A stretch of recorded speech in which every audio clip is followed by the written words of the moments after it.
Fórum. Estrategia de divulgación del conocimiento sociojurídico. Presenta la Facultad de Ciencias Jurídicas y Sociales de la Universidad de Caldas.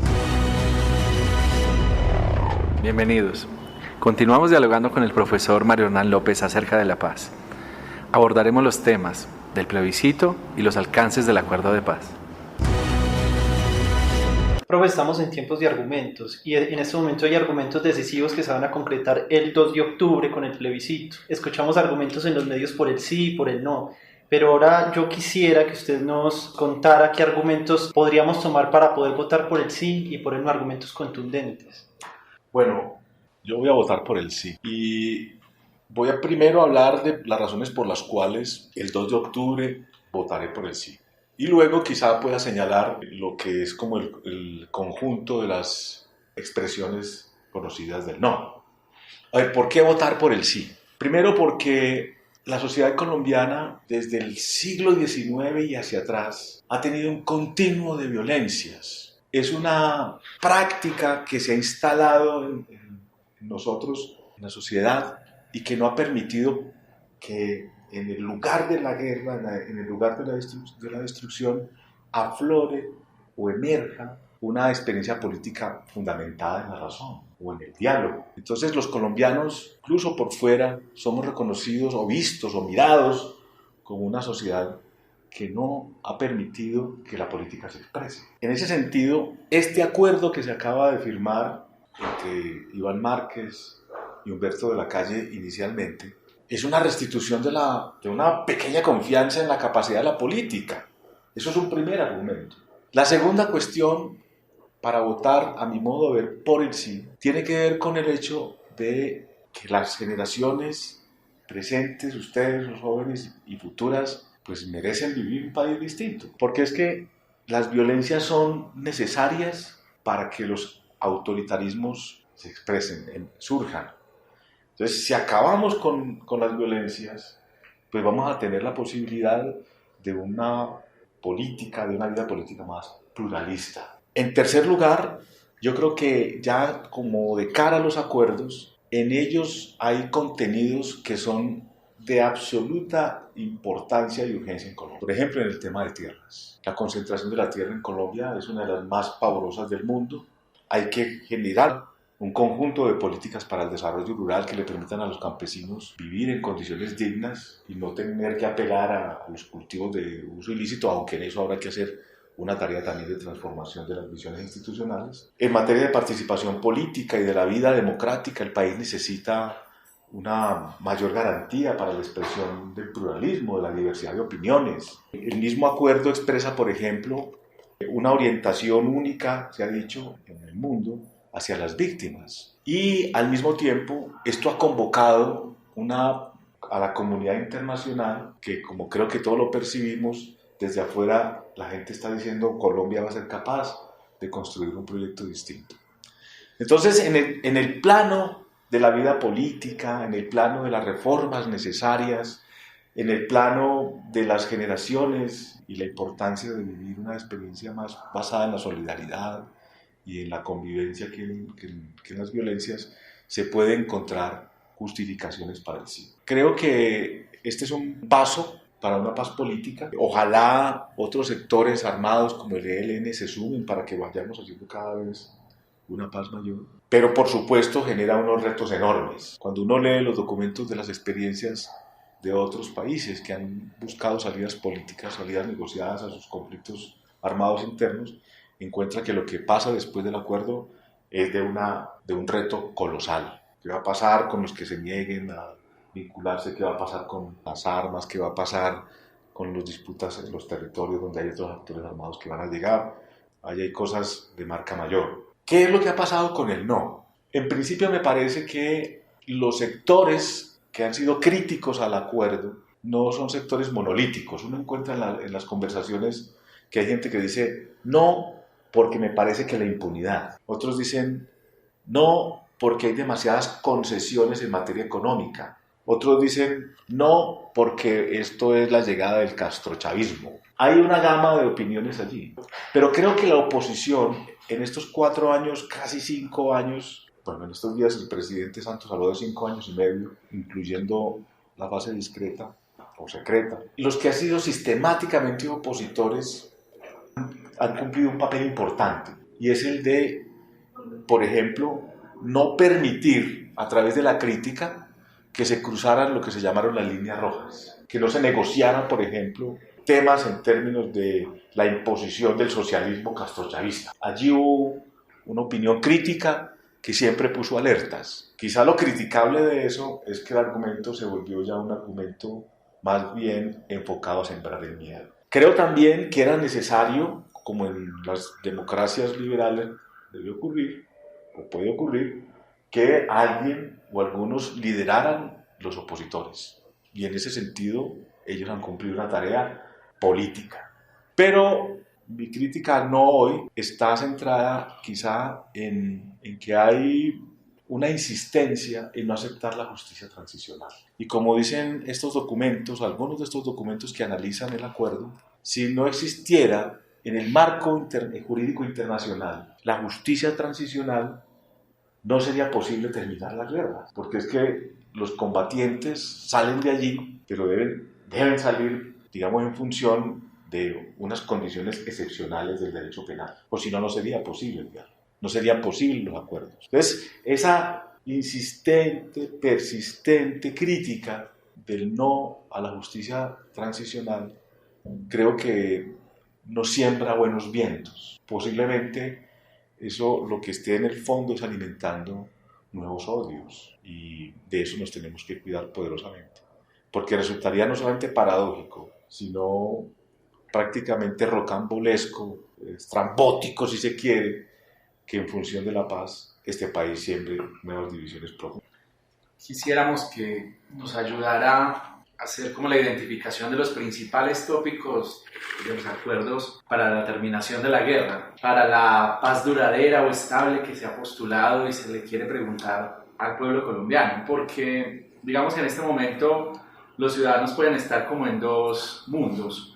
Uno, el de apoyar los acuerdos por su posible corrección, pero no necesariamente eso significa que la ciudadanía los esté estudiando. Y la otra, en el que es como una especie de shock democrático. La gente va a terminar participando, lo que es positivo, pero no se sabe si la gente está en la capacidad de entender el verdadero alcance de las cláusulas, de las estipulaciones del acuerdo de paz. Es más, si están prestos a leerlo. Entonces, es determinante que usted nos ayude a entender alguno de estos tópicos del acuerdo. Yo creo que la decisión de la ciudadanía colombiana en términos del sí y el no va a estar tanto centrada en el contenido del acuerdo general, sino más bien en las concepciones de la vida política, en las emociones también de la gente. Y por eso creo que una idea fuerza en este proceso es que votar por el sí es disminuir el tamaño de la guerra, digamos, disminuir el tamaño de la violencia, construir una sociedad más, más dialogante, más educada, más capaz, con mayores capacidades para convivir.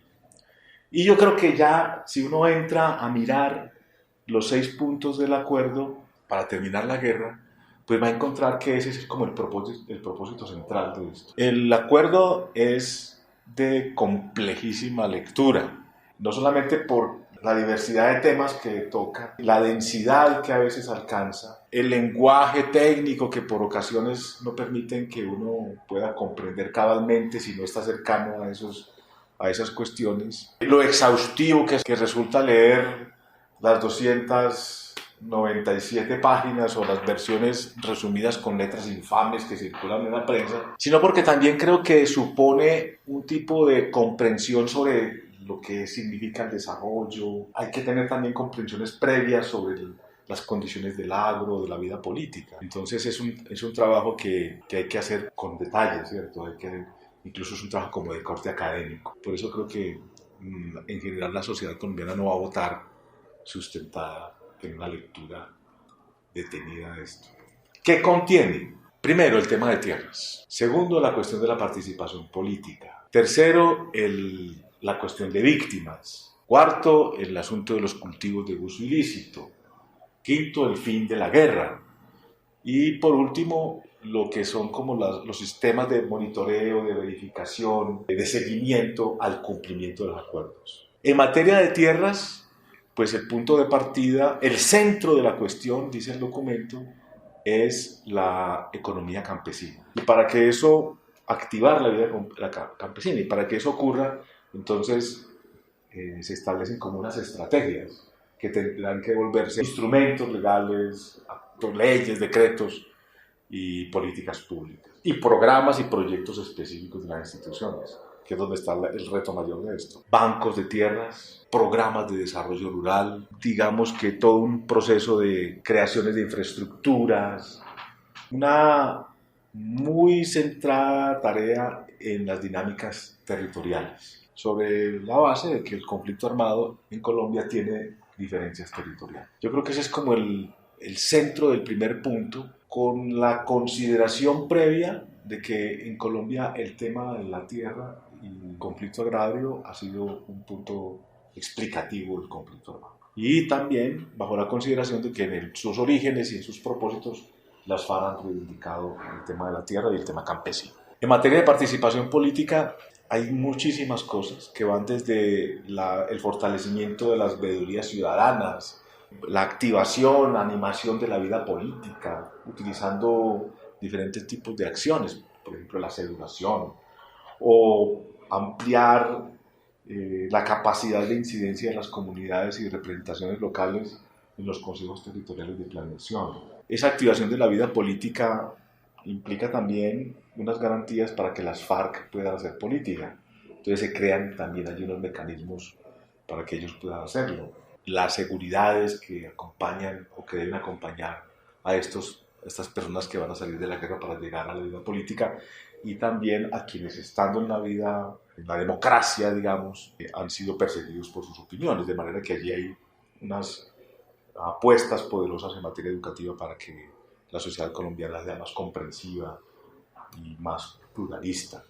En el terreno de los cultivos de uso ilícito, pues se crean instituciones, se crean programas para que los campesinos, por ejemplo, que tienen su vida económica ligada a este tipo de cultivos, se inscriban voluntariamente en programas de desarrollo alternativo, como ellos lo llaman, pero también prevé unas acciones sobre las bandas criminales, sobre los grupos poderosos del narcotráfico. Entre otras cosas es muy particular porque el tema de enfrentar la corrupción es muy transversal, como dicen ahora, a los acuerdos. En el terreno del fin del conflicto, pues allá aparecen todos los procedimientos definidos para que la comunidad internacional acompañe el proceso, las Naciones Unidas con su comité de seguridad, la forma como las armas van a ser entregadas, la definición de unas áreas veredales que están hoy en discusión, en consideración pues, por los medios de comunicación, y lo que implica también desde el punto de vista de la educación ciudadana para poder aceptar, recibir a los desmovilizados del conflicto. Y al final hay unos temas muy ya también especializados en materia de cómo se van a hacer los seguimientos, se crean comisiones con integrantes de las FARC y del gobierno, pero también hay comisiones con la convocatoria internacional. Y por supuesto, en el centro de todo esto está la justicia transicional, la creación de estos tribunales especiales con estos magistrados que van a ser designados por entidades internacionales y nacionales, y todo el propósito de que esto contribuya a la verdad, a la justicia, a la reparación y a la no repetición. Esto es a brochazos, lo que puedo decir del papel. Profesor, en un mundo democrático sabemos que la gente vota y vota con argumentos, pero también se abstiene de votar. ¿Cómo podemos interpretar esa abstención y cómo evitarla en el plebiscito?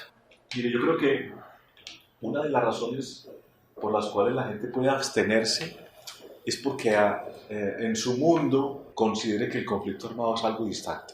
Mucho de lo que ha ocurrido en Colombia ha ocurrido como por fuera de los espacios urbanos.